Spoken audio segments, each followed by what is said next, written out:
In front of me is HUAWEI Nova 12i, and today I would like to show you how you can add photos to text message. Begin by launching Messages app and selecting or creating a chat.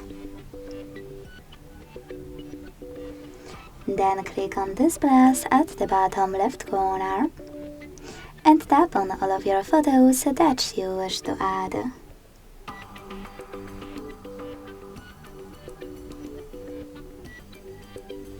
If you want to, you can also tap on Gallery, select your photos over here, and click on Done at the top right corner of this little section at the bottom.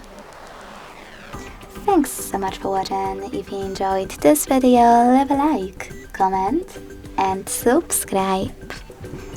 Bye!